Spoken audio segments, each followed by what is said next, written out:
He said it so casually, like it didn't break something in me. If you'd just come up with the money back then, I'd be living a very different life. We were sitting at his dining table. His wife was across from us. The kids were upstairs. He wasn't angry when he said it. He didn't shout. He didn't slam the table. He just looked me in the eye and said it like a fact, that his disappointment in life was because I failed him. And I wish I could have shouted back. I wish I could have told him what I did for him. The jobs I took, the nights I skipped dinner so he could have breakfast, the years I traded for the chance that maybe, just maybe, he could go further than I ever did. But I didn't say anything, because the truth is, I'd already given him everything, and it still wasn't enough. Ethan was always brilliant. By the time he was 12, his teachers were calling him a gifted child. He won math competitions, read college-level books, fixed broken electronics around the house without ever looking at a manual. He told me his dream in 10th grade. I want to go to Stanford, Dad. That's where the best minds go. That's where I belong. I remember that moment. His eyes were lit up, hopeful, like they could already see the campus gates. And I didn't want to be the one to put out that light, so I nodded. I told him I'd do everything I could, and I meant it. But meaning it and affording it are two very different things. I was a janitor at the time. I cleaned floors at a government building during the night shift. In the mornings, I did odd jobs, pressure washing driveways, fixing fences, stacking chairs at a local church. On weekends, I helped my brother at his auto shop, even though I didn't know a thing about cars. I just lifted things. I slept maybe 4 hours a night. I had no savings, no retirement plan, no fallback, but I had my son's dream, and I thought maybe that was enough. Ethan got in. Stanford. I remember holding the acceptance letter in my hands, shaking. It felt like holding a golden ticket. But the tuition, $70,000 a year. Even with financial aid, it was more than I'd made in the last 3. I tried. I begged the banks. Got laughed out of one. I reached out to old friends. They made excuses. I even tried applying for loans online and nearly got scammed. And when I finally sat Ethan down and told him we couldn't do it, not now, I watched something in him shut off. He never yelled, never cried. He just stopped talking to me. He went to the local state university instead. It was a good school, but not his dream.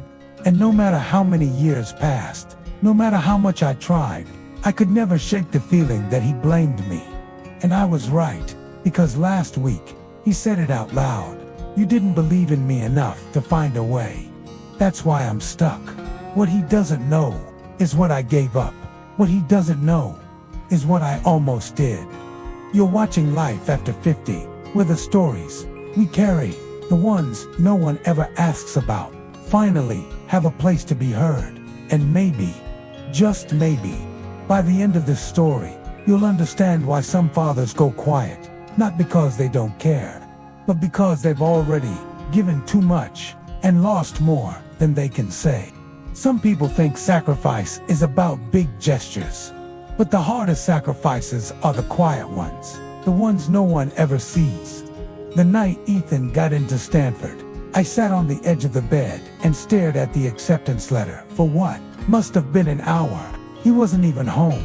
He was at a friend's house celebrating. And I was there, holding this perfect white envelope with the red Stanford seal, and sweating like I'd just been handed a bomb. I reread it 3 times. We are pleased to offer you admission. The rest blurred after that. All I could think was, how am I supposed to do this? He came home around midnight, eyes sparkling, cheeks flushed, like he was glowing from the inside out. I did it, Dad, he said. We did it. I nodded, I smiled, and I lied. We'll make it work. But I knew that night I couldn't. I spent the next 2 weeks trying anyway. I sat in a loan officer's office and tried not to squirm when she pulled my credit report.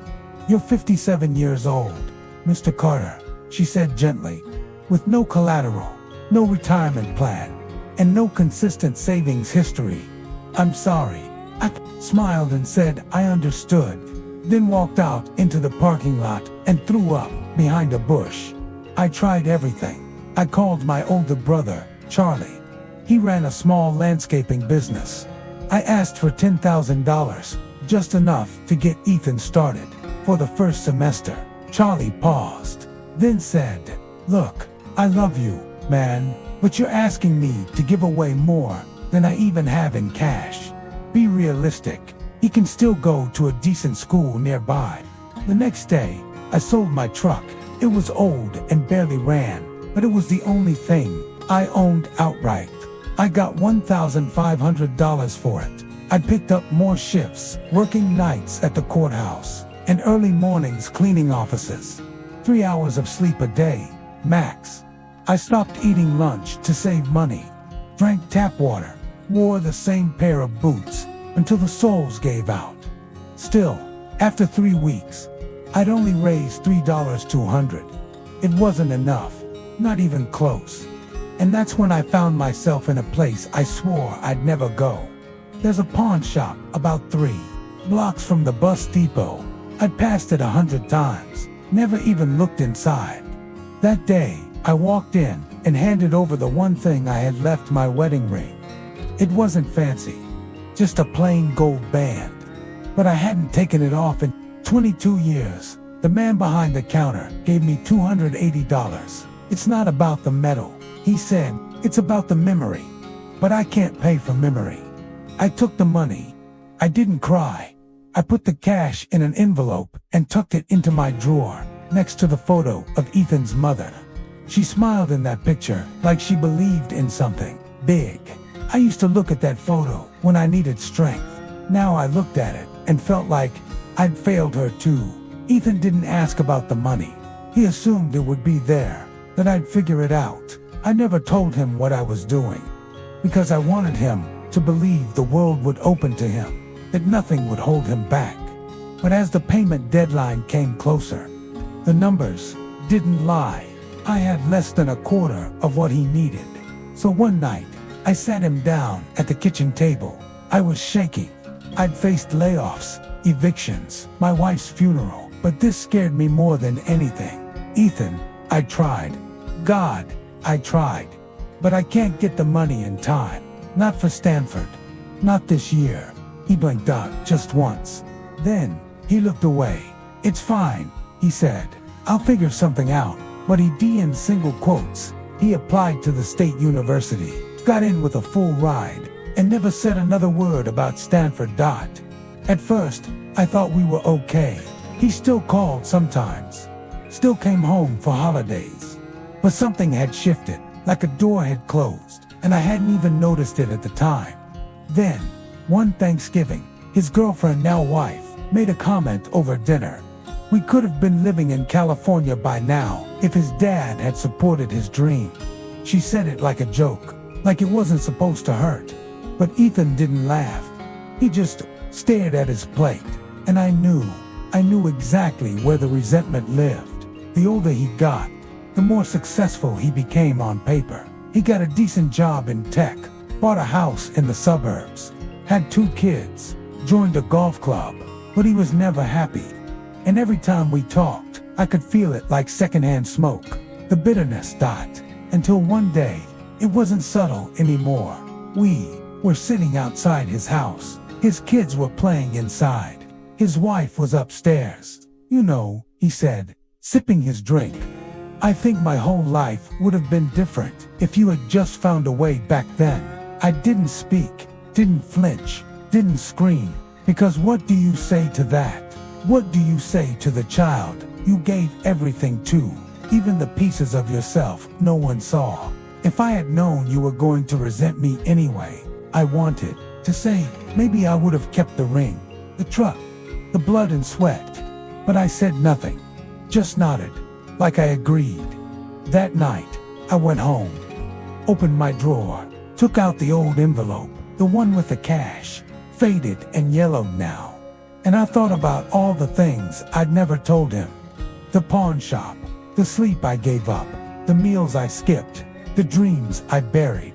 Then I opened the envelope and tucked something else inside, a copy of the Stanford acceptance letter, because maybe someday he'd want to know the truth. But the truth has a strange way of revealing itself, whether you want it to or not.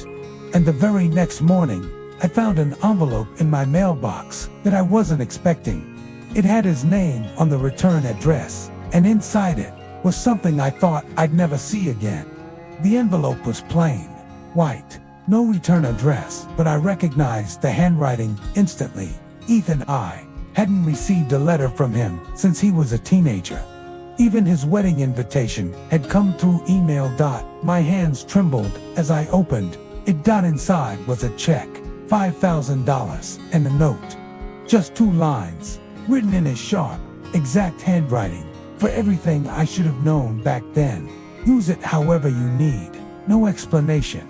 No apology. No dad, I'm sorry. But still, it was something. I held the paper in both hands for a long time, staring at the ink like it might fade if I blinked. Why now? A week passed. I didn't cash the check. I didn't call him either. There was something unfinished between us, something that hadn't yet surfaced, and I could feel it coming, like a storm, gathering in the corners of my life. Then, on a Friday afternoon, I received a call from someone I hadn't spoken to in years. Karen, Ethan's godmother. She lived 2 states away, but she and my wife had been best friends. He visited me last weekend, she said without preamble. Your son. I sat down slowly on the edge of the bed. He asked me if I remembered anything about what you went through that year, the Stanford year. I didn't say anything. I told him what I knew, what your wife told me before she passed, and what I guessed, because you never talked about it, did you? I closed my eyes. You wanted him to believe the world was limitless, she said gently. But the price you paid, you didn't want him to carry that burden. I was quiet the rest of the day. Then that night, I pulled out the box, the one I hadn't opened in over a decade. Inside were the things I'd kept hidden, not out of shame, but love. The pawn receipt for my wedding ring, the eviction notice I narrowly avoided, a worn notebook filled with numbers and scratched out totals, titled Ethan's Dream, and folded at the very bottom. The last letter I wrote, but never sent, was dated 14 years ago. Dear Ethan, by the time you read this, if you ever do, you may not remember the look on your face when you opened your Stanford acceptance letter. But I do. I remember it so well that I still dream about it sometimes. It made me believe I had done something right in this world. You deserved to go. I wanted nothing more than to get you there. But the truth is, I was drowning, and I didn't want to take you down with me. So I lied. I told you it would work out, and when it didn't, I let you believe it was because I hadn't tried. But son, I tried. I tried with everything I had, and I never stopped being proud of you, even when you couldn't look me in the eye. If this letter ever finds you, it's not for pity. It's not for forgiveness. It's just so you know, you were always worth everything. Love, Dad. I cried that night. First time in years. Not because I was angry, but because I'd carried this silence for so long. I'd forgotten what it meant to release it. The next morning, Ethan called. Not a text, not an email, a real call. Dad, he said, voice low, can I ask you something? Of course. Did you ever sell Mom's ring? I went still. I found out about the pawn shop, he continued. Karen told me. She said you never even told her. You just did it, quietly. I waited. Why didn't you ever say anything? I took a breath, because you deserved to dream without guilt. That was the one thing I could give you the space to believe. He didn't speak for a moment. Then, I thought you gave up on me. I never gave up, I whispered. I just ran out. He exhaled, shaky, but not angry. And for the first time in years, I felt something crack open between us. Not healed, not perfect, but open. 2 weeks later, he came to visit. He brought his kids, his wife, and a small gift-wrapped box. This is for you, he said. handing it to me. It's not much, but it felt right.